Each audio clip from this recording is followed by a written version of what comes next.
June 23rd, 1941. 22:09 hours. Anhalter Bahnhof, Berlin. Steam hangs low over the tracks like a man-made fog, swallowing boots and ballast in a shifting white curtain. Under the iron vault of Berlin's Grand Station, the lamps are hooded for blackout, turning everything beyond a few meters into shadow. Somewhere in that murk, metal breathes, pistons sigh, valves hiss, fireboxes glow behind steel. Two big BR-52 Kriegslock locomotives stand nose to tail at the head of the train, pressure up, rods gleaming with a thin film of oil. Together, they will drag more than 200 tons of coaches and hardware out of Berlin and into the black countryside, at speeds that can touch 120 km/h when the line is clear. On paper, this is just another special working of the Deutsche Reichsbahn. In reality, it is the most closely guarded train in Europe. The Führersonderzug. SS Hauptsturmführer Ernst Vogel stands on the platform with his hands clasped behind his back, boots exactly a hand's width from the edge. He wears the black uniform of the Reichssicherheitsdienst, RSD, one of the tiny, hand-picked units whose job is simple to describe and almost impossible to guarantee. Keep Adolf Hitler alive. He knows every carriage in this consist by heart. First, the twin locomotives. Behind them, a low flakwagon, an armored flatbed mounting two quadruple 20mm flak-Vierling anti-aircraft guns with a detachment from Regiment General Göring sleeping on their kit when they're not manning the mounts. Then a baggage car. After that, the most important rectangle of steel in the entire Reich, the Führerwagen, Hitler's private coach. Behind it, the Befehlswagen, the command car, then a coach for the SS escort, a dining car, guest sleepers, a bath car, more sleepers, a press coach, another baggage car, and finally a second flak car at the tail. Tonight there are 14 vehicles in all. 10-16 components is normal, depending on the journey. Fully assembled, the train can stretch to about 430 meters in length. On movement orders and in Reichsbahn paperwork, it has a code name, Führersonderzug America. Hitler had approved that name before Germany declared war on the United States. Later, in January 1943, the same train will be rechristened Brandenburg for political reasons. But out here on the dark platform, no one says either name aloud. For most of the railway staff on duty, this is just Sonderzug 2009 departing Berlin. Only a tight circle of officers know who is walking up the short set of steps into the curtained coach 3 cars behind the locomotives. Vogel watches that coach now. For a heartbeat, as the train shifts and the platform lights angle just right, he sees a silhouette move behind the curtain. Short, slightly hunched, hands clasped behind his back. The figure paces once across the window and vanishes again. You don't need a face to know who that is. A station master raises his green disc. Somewhere ahead, a signal. Arm drops. One of the Kriegslocks lets out a short, hard blast that echoes under the glass and steel roof. Couplings bang as the slack runs out down the line. The whole train gives a low, heavy shudder, and then the steel serpent begins to slide forward. To anyone watching from the concourse, it is just another night train. Dark windows, no markings, gone within seconds into the blackout beyond the station throat. To Vogel, it is a moving fortress that might, at any moment, turn into a moving coffin. On the diagrams in his office, the train is laid out almost like a battleship. The Führerwagen holds Hitler's bedroom, a small study, marble-lined bathroom, and a compact conference area where he can meet with his closest circle, Bormann, Keitel, Jodl, without ever setting foot on a platform. Next door, the Befehlswagen is fitted as a travelling headquarters, wall maps, telephones, radios patched into Army and Luftwaffe networks, staff desks, where officers from the Oberkommando des Heeres can draft orders, while the landscape flickers past outside. Contrary to rumors that will grow after the war, most of the coaches themselves are not fully armored like tanks on rails. They are standard long-distance wagons built in the late 1930s by firms like Henschel, Krauss-Maffei, and Crédet, then modified internally. Reinforced floors under heavy bathrooms, strengthened frames, better glazing, improved doors. The truly armored elements are the flak cars and certain key sections, not every paneled wall and polished corridor. Still, to anyone walking those corridors tonight, it feels as solid as a bunker. Vogel checks his watch. 22 minutes out of Berlin. The flicker of points has long since stopped. The train is on the open main line now, hammering southeast toward Silesia, before curving north for East Prussia and the newly built Wolfschanze, the Wolf's Lair, near Rastenburg.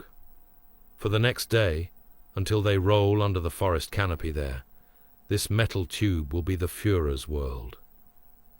He leaves the dim light of the vestibule and steps into the corridor of the escort coach. The air is warm and dry, with a faint smell of coal smoke that has somehow worked its way past the vestibule seals. The train's motion is constant and smooth, a low-frequency vibration through the floor and a gentle sway that his body has long since learned to read. Two men of the SS Begleitkommando des Führers stand at each end of the passageway, pistols at their hips, MP40s slung. More are inside, one at either end of each coach, a moving ring between Hitler and the outside world. Vogel nods as he passes them, checking faces, positions, posture. This routine is the same every time they travel. Inspect the escort, check with the flak detachment at the head of the train, confirm that the communications staff in the command car have their cipher pads locked away. In theory, nothing can touch them like this. In practice, the very thing that makes the train so efficient, its connection to the rail network, also makes it vulnerable. Vogel knows the security concept by heart. Ahead of the Führer's convoy, sometimes by as much as an hour, runs a Führersonderzug, a front train carrying railway engineers, extra guards, and sometimes a small combat detachment. They inspect the line, walking certain bridges on foot, stopping at suspicious points, checking that signals change correctly. Behind, at a greater distance, usually runs a rear train, another special made to look similar, carrying staff and supplies. From the air, or from a timetable stolen from a depot, an attacker might not be able to tell which of the three is carrying Hitler. Speed, deception, and inspection. Those are the pillars of their safety. He reminds himself of that as he steps into the flak wagon at the front. Inside, the air smells different. Oil, hot metal, stale sweat. Two Luftwaffe gunners from Regiment General Göring sit on fold-down benches by the base of the guns, helmets off, tunics unbuttoned. One of them jumps to his feet and straightens when he sees Vogel. "All quiet, Herr Hauptsturmführer." "Good. Stay alert. You know who is aboard." "Yes, Herr Hauptsturmführer." From here, through a narrow firing hatch, he can see the dark blur of countryside rushing past. Occasional signal lamps, the ghostly outline of a line-side hut, then nothing but the wobbling points of stars over flat fields. Somewhere out there, in occupied towns and forests, are men who would gladly die if it meant this train never made it to its destination. Information about plots against Hitler's life is tightly held, even inside the security apparatus, but Vogel has seen enough fragments to understand that they are not fighting just one enemy. There are communists, foreign intelligence services, conservative German officers, priests, students, industrial workers, and countless people whose names will never appear in any official file. Historians will one day list more than 40 separate plots against Hitler. In 1941, those plots exist as rumors intercepted letters, half-finished investigations, and a constant background hum of threat. Until now, most serious attempts have focused on rallies, headquarters, or ceremonial events, places where the Führer is exposed, even if only for a few moments. The train feels, by comparison, almost abstract. It moves at night. Its schedule is destroyed after each journey. Even most Reichsbahn staff have no idea when and where it will pass. The Führersonderzug seems to many like the safest place Hitler can be. That illusion lasts until news filters back from Poland. The report does not arrive all at once. It comes as a rumor from a railway security liaison, then a more formal note from the Reich Ministry of Transport, then a heavily redacted summary from the RSHA. Polish saboteurs, members of the underground Armia Krajowa, have placed explosives on a stretch of track between Friedorf and Schwarzwasser.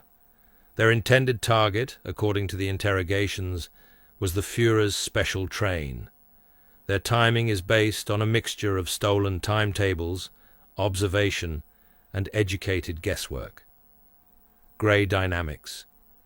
For reasons the security services themselves never fully agree on, conflicting orders, a signal failure, a change to Hitler's schedule, the Führersonderzug does not reach the charges that night. Another train does. It is an ordinary service, carrying a mixture of Wehrmacht personnel and civilian passengers. When the locomotive rolls over the planted explosives, the blast rips the rail out from under the front bogie, throws steel into the air, and sends carriages concertining into one another. Wood splinters, glass bursts outward, iron couplers snap like twigs. When the dust settles, there are hundreds of dead and wounded. Later accounts put the death toll around 430 people. Not one of them is the man the saboteurs were trying to kill. From the perspective of Polish resistance, it is a bloody failure. They have proved that they can strike a line used by Hitler's train, but the dictator himself has rolled on unscathed somewhere else in the night. From the perspective of men like Vogel, it is something more complicated. On paper, the system has worked. The Führer is alive. The external narrative will frame it as a vile act of terror against innocent passengers, punished with brutal reprisals. The Schwarzwasser incident will not be spoken of in connection with the Führersonderzug outside a tiny circle. But inside that circle, the conclusion is impossible to ignore. The enemy has shown that they can lay a charge on the right line at roughly the right time. The only thing that separated the Führersonderzug from that wreckage was a small change in schedule. Exactly the kind of thing they cannot always control. That night, when Vogel walks the corridor outside the Führerwagen and feels the familiar clatter of wheels under his boots, he hears something new in the rhythm. Every joint in the rail becomes a question mark. What if we're on time next time? He tightens every procedure he can tighten. More inspections. More coordination with the Vorauszug. More scrutiny at bridges and underpasses. More attention to small irregularities in ballast and sleepers. It is everything a conscientious security officer can do. What he cannot know is that, across the channel, other men are reading reports of the same incident and drawing a different lesson. The Führer's train can be reached. Autumn 1943. London. A low grey building off Baker Street, with no sign on the door, and a sentry who never smiled. Captain Andrew Miller of the Special Operations Executive closed the window against the drizzle, sat down at his desk, and opened a buff folder stamped in heavy black ink. HS 6624, Operation Foxley. Subject: Hitler. Alternative methods: train, Salzburg, Klesheim. Behind that heading, on one of the early pages, a single line had been underlined in red pencil. The Führer's travels by special train may offer one of the few predictable windows for attack. Miller had been staring at that sentence on and off for weeks. Like everyone inside SOE, He knew that railways all over occupied Europe were under attack. Polish, French, Yugoslav, Italian and Soviet partisans had long since discovered that a few well-placed charges or a loosened rail joint could do more damage to German logistics than a battalion of infantry. German records from Croatia alone counted more than 400 acts of sabotage against rail lines in the second half of 1942. But this file wasn't about just any train. It was about Hitler's. He turned to the section labeled the Führersonderzug, the Führer's special train. The intelligence there was the product of months of work, prisoner interrogations, signals intercepts, aerial photographs of sidings, and debriefings of railway staff who had somehow made it to Allied territory. British analysts had pieced together something remarkably close to the picture Vogel knew from the inside. Hitler's train had begun service just before the outbreak of war, after 2 years of construction at the Führer's personal request. It had first operated under the code name America, then, around early 1943, been renamed Brandenburg. It normally consisted of around 15 or so coaches, 2 locomotives, an armoured flak flat car at each end, a baggage car, the Führer's own coach, a command car, escort and staff cars, dining cars, sleepers, a press coach, even a bath car. When fully assembled, it measured some 430 meters and weighed about 200 tons, a fortress on rails that could reach 120 km/h. Miller sketched a rough diagram in his notebook, copying the disposition of cars from the intelligence summary. Flak baggage Führerwagen, Befehlswagen, escort diner, sleepers, press flak, and circled the section marked F for Führer. Prisoners who had served on the train insisted Hitler never use the escort or press cars. He moved between his private coach and the command car, sometimes taking meals in the dining car with his immediate staff. It matched what they knew from other sources about his working habits. The problem was getting anywhere near him. The Schwarzwasser-Freidorf derailment in occupied Poland had proved 2 things at once. First, resistance fighters could, under the right circumstances, put a bomb under a line the Führerzug was meant to use. Second, even near-perfect timing could still kill the wrong train. Hundreds of civilians dead, Hitler untouched. Stroner Gwovner, repeating that in Britain's name, wasn't an option. Derailment is blunt, one of the other planners said in a Foxley meeting. We'd be gambling hundreds of lives on a timetable we don't fully control. Schwarzwasser all over again. So Section X began looking for something more. Surgical. The most promising crack in the Führerzug's armor did not come from the flak cars, or its locomotives, or the rails beneath it. It came from the water.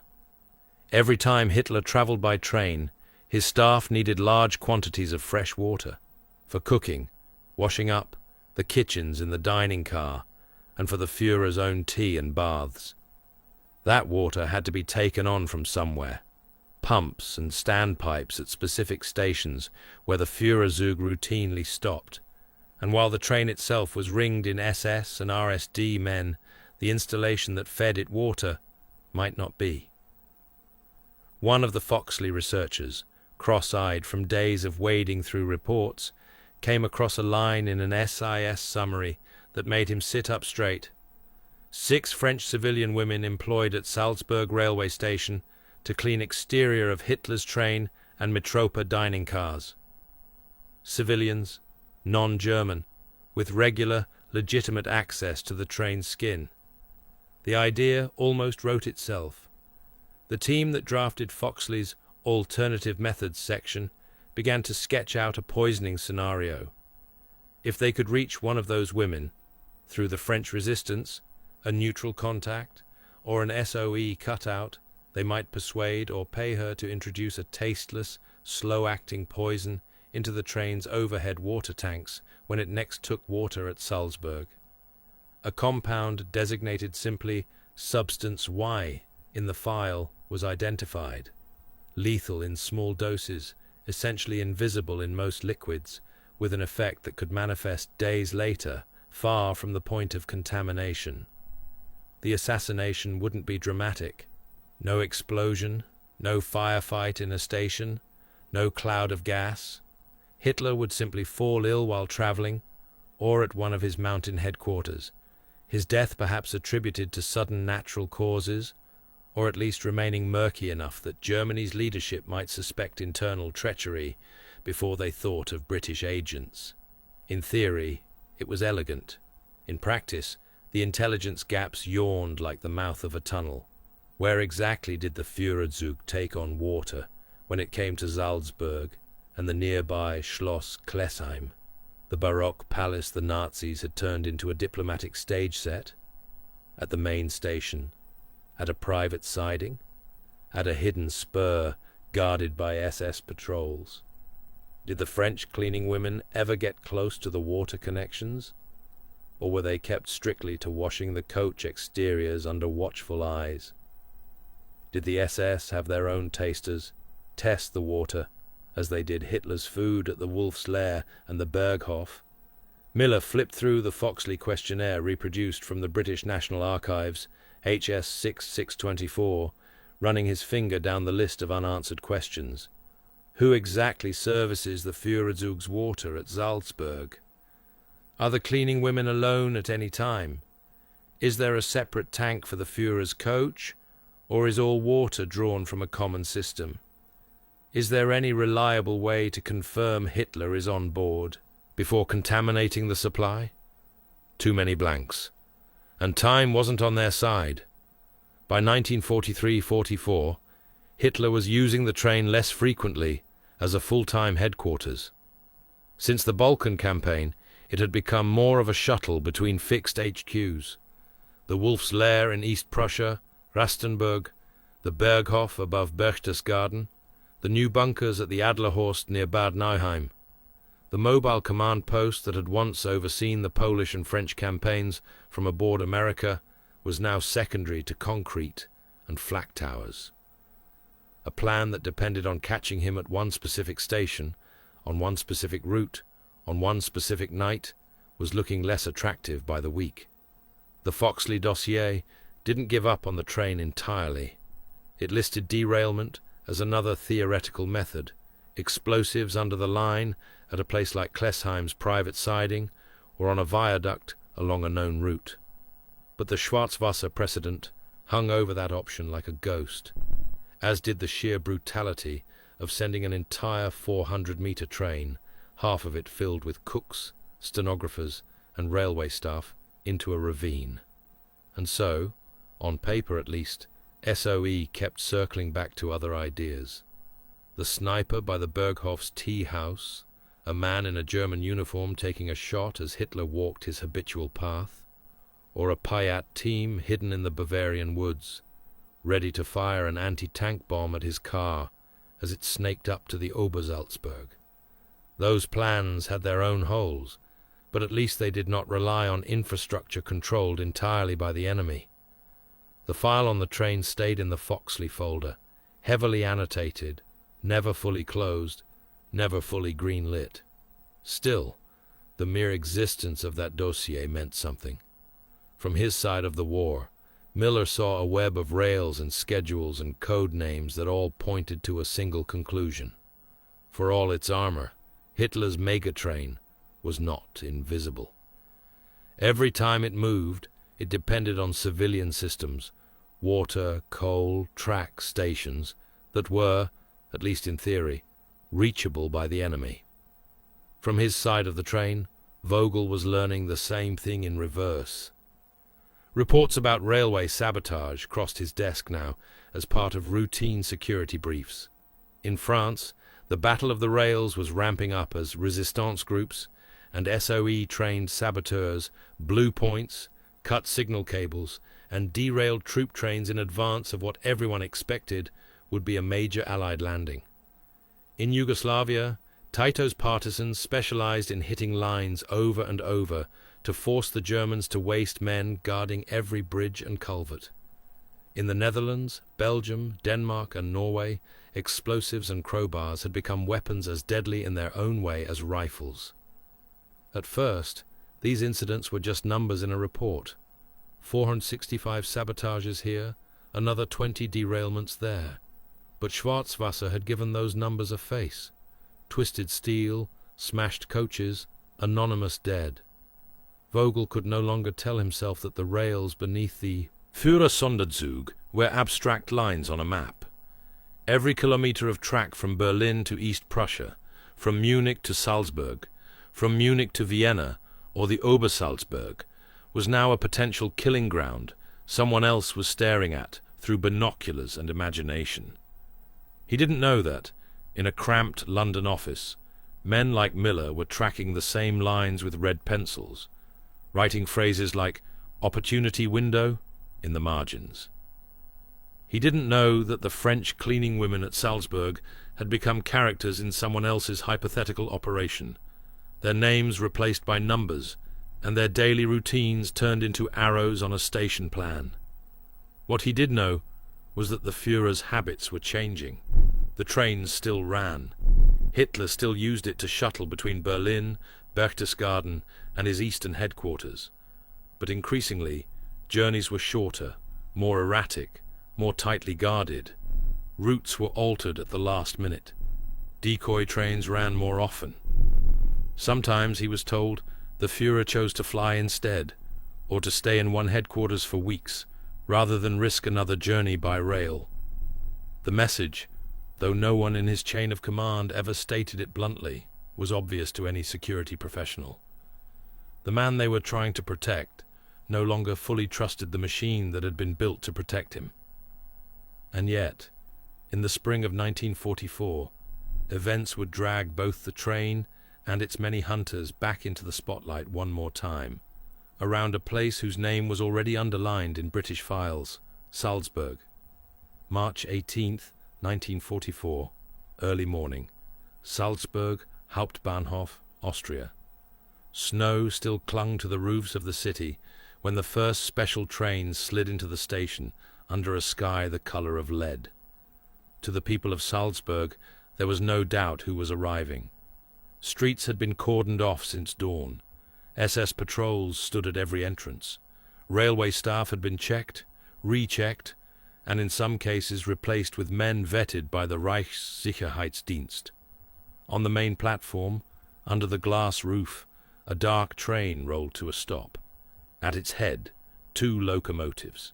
At each end, low, sinister flat cars whose canvas covers did little to hide the shapes of anti-aircraft guns underneath.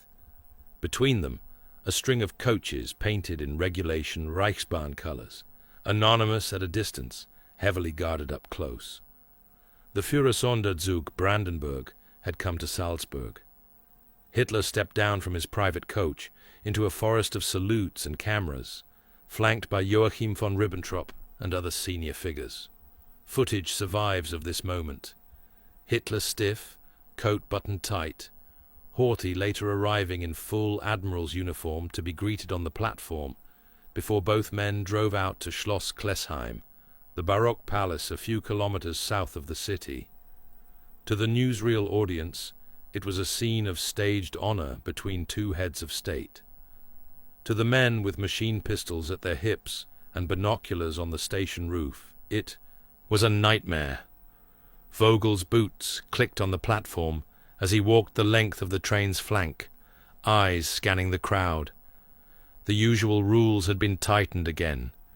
No one without an RSD-issued pass got within arm's length of the cars. No porters handled the Führerwagen steps. Even the Maitropa dining car staff had been screened. He knew from his briefing that the security effort did not stop at visible guns. The rail lines into Salzburg had been patrolled for days. Bridges along the approach had extra guards. Local Gestapo offices had rounded up anyone with a history of opposition activity. Track inspectors had walked sections of line that were usually only viewed from the cab. The Schwarzwasser derailment still echoed in every order. What Vogel did not know was that, in London, a copy of this station, down to the platforms and water columns, was sitting in a file marked Operation Foxley. The British National Archives still hold that document, a page from HS 6624, showing a plan of Salzburg station with a shaded rectangle labeled Probable Position of Hitler's Train, accompanied by a note, Hitler's train is still, it is believed, occasionally serviced at Salzburg station, where it was reported in July 1944 as occupying the position shown in Figure 62. The British didn't just know that the Führerzug existed, they knew where it stopped, at least sometimes, and roughly where on the platform it stood. Miller ran a finger along that drawn rectangle in a London office months later, imagining the real thing in steel and glass. Here, the flak wagon. Here, the Führerwagen. Here, somewhere along the consist, the standpipes and hoses that connected station water to the train's tanks. The water idea refused to die. The Foxley team had learned that civilian workers, including 6 French women, had at one time been employed at Salzburg to clean the exteriors of Hitler's train and other VIP coaches. If any of them, or their replacements, still had access to the siding when the train took water, they might be persuaded to pour a vial into a filler neck or hose coupling. If substance Y did what the chemists promised, Hitler could be dead days later with no one quite sure why. But again, the gaps in knowledge were brutal. Foxley's pages are full of questions. Did Hitler actually drink from the same tanks that supplied the kitchens? Were the tanks inside the Führerwagen separate from the rest of the train? Were there German tasters assigned to test water as rigorously as food at the Wolfschanze and Berghof? In Salzburg itself, Vogel could have answered at least one of those. The refilling process was no longer casual.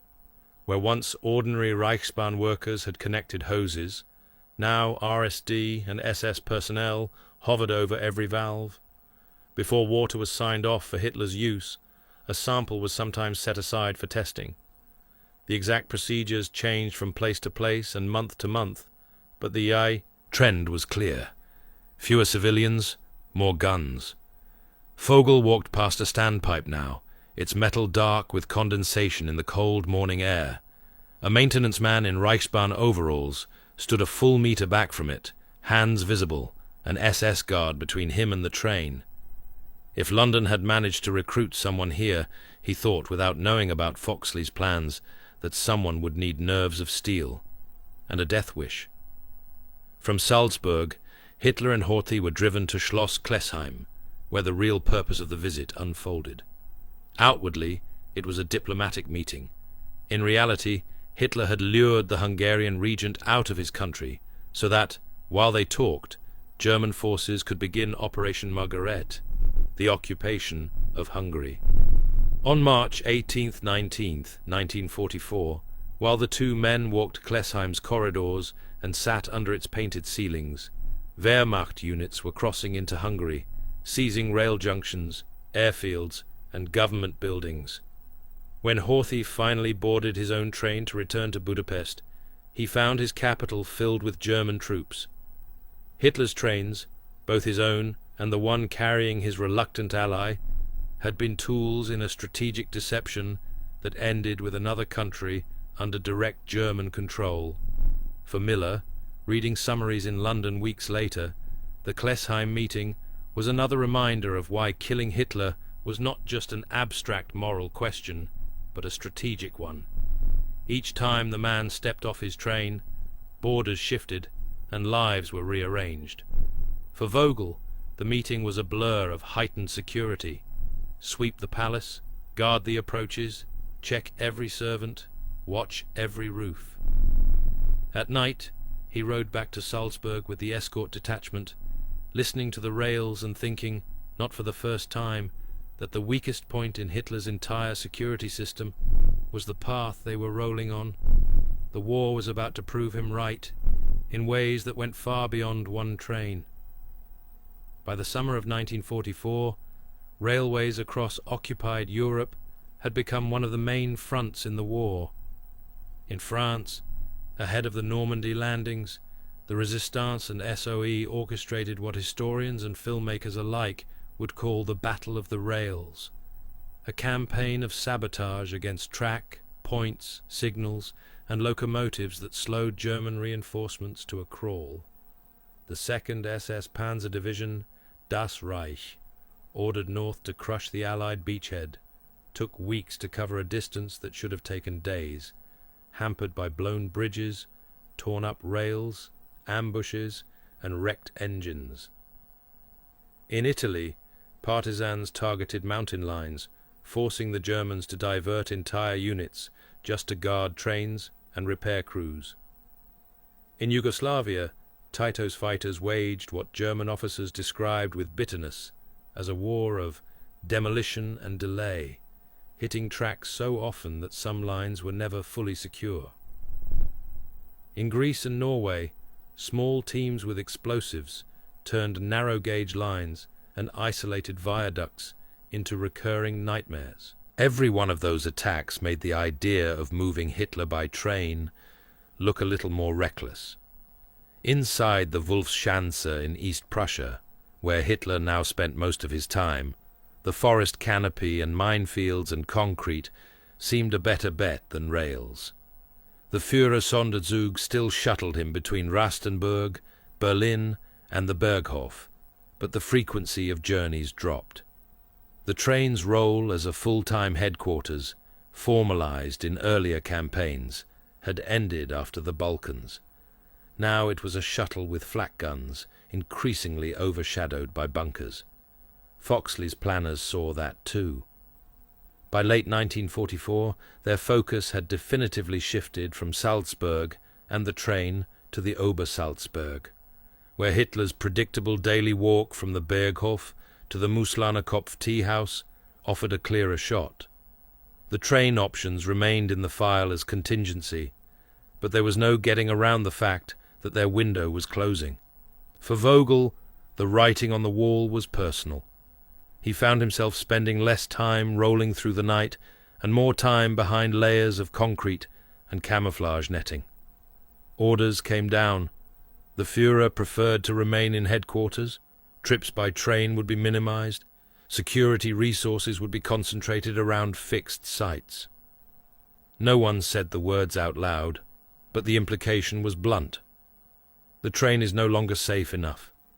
The very machine that had once symbolized Hitler's mobility and authority, the mega train that could function as a moving HQ, was being quietly demoted by the only man whose opinion mattered. The steel fortress still existed. Its guns were still mounted. Its coaches still shone under fresh coats of paint. But as 1944 turned into 1945 and the Reich shrank, the question no one wanted to ask out loud was becoming unavoidable. What happens to a fortress when its owner stops believing in it? Late April 1945. Somewhere in Austria. The war that had begun with trains full of troops rolling triumphantly across borders was ending with trains abandoned in sidings, their engines cold, their destinations meaningless.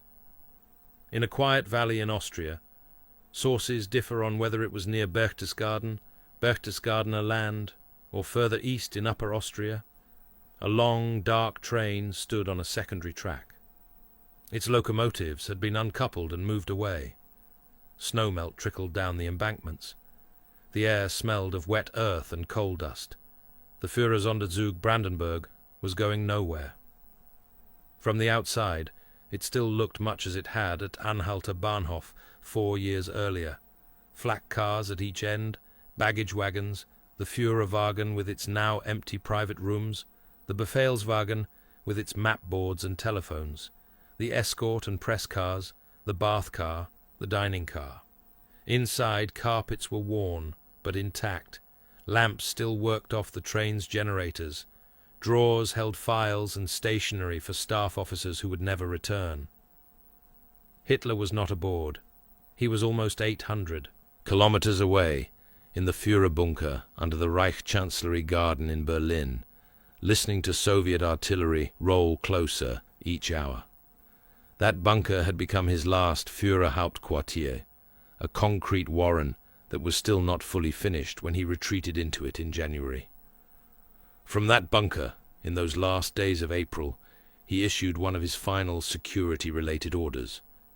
He summoned his long-time adjutant, Julius Schaub, the man who had been by his side since the 1920s, and told him to leave Berlin.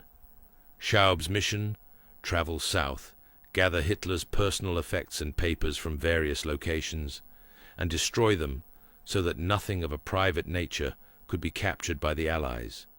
That order included the Führer's personal train.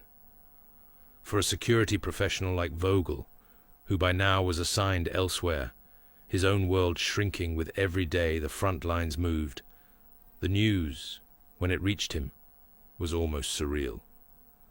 They were going to do the enemy's work for them. The exact details of what happened next are murky, stitched together from post-war interrogations, scattered documents, and the memories of local witnesses. The documentation that might have made it precise, journey logs, inventories, demolition orders, was itself a target of the destruction. What can be said with high confidence is that, in late April 1945, Schaub and a small group of SS men moved through southern Germany and Austria, burning or blowing up Hitler's personal property, his Munich apartment contents, his Berchtesgaden possessions, chests stored in various safes.